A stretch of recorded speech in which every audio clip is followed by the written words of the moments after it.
Most people still believe that only rats and mice are used in research. The fact is that hundreds of thousands of dogs and cats are used in the U.S. each year, along with thousands of monkeys and apes, farm animals, rabbits, and turtles. The numbers of frogs, birds, and mice run into the millions. Where do these animals come from? Most people are totally unaware of the fact that most of the dogs and cats used in research come from our very own public pounds and animal shelters. Incredibly, these tax-supported facilities not only release people's pets to laboratories, but they also subsidize research by selling them at extremely low prices. If you ever lose your pet, make sure that you check all pounds in your area daily so you can claim your dog or cat immediately and thus prevent the pound from selling your pet to a lab. This shameful practice, known as pound seizure, is perfectly legal in most states in the U.S. Only a handful of states has been able to make it illegal through the passage of hard-fought legislation. In those states, the shelters have reverted to their intended function, a haven for lost and abandoned animals. Unfortunately, in most states, shelters remain inexhaustible sources of cheap laboratory animals.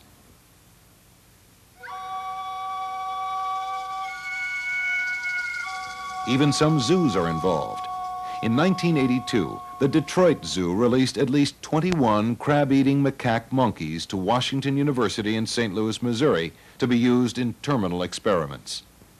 Many other zoos routinely advertise in the Primate Supply Information Clearinghouse, a publication which caters to animal research facilities. In the June 3, 1985 issue, the Los Angeles Zoo advertised 21 primates for sale. Other zoos which have advertised animals for sale are San Diego, Fort Worth, Dallas, Utica, Santa Barbara, Louisiana Purchase, Salt Lake City, Phoenix, Norfolk, Oakland, Colorado Springs, Denver, San Antonio, Bronx, Toledo, Seattle, and many more.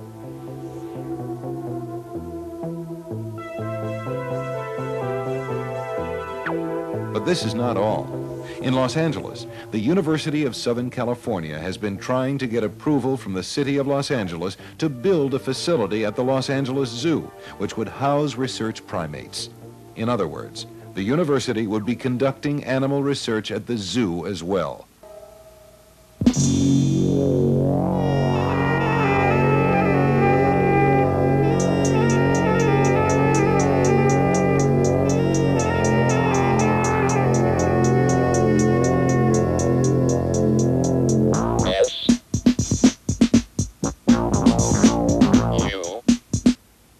The second source is the purpose-bred animal.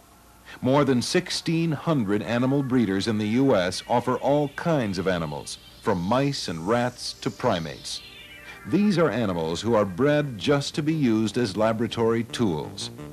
In many instances, animals are bred with built-in diseases and offered to customers with surgical modifications. This simply means that some animals have undergone as many as 17 operations by the time they are sold to a research facility. This is simply a huge business. The largest and best known is the multinational Charles River Breeding Laboratories Incorporated of Wilmington, Massachusetts, one of the fastest growing stocks over the past few years. The company's 1984 net sales were over $40 million. Recently, Charles River was acquired by Bausch & Lomb Company of Rochester, New York, best known for its line of contact lenses. For just $135 million, Bausch & Lomb purchased a biological assembly line which produces more than 22 million animals a year in plants in 7 nations.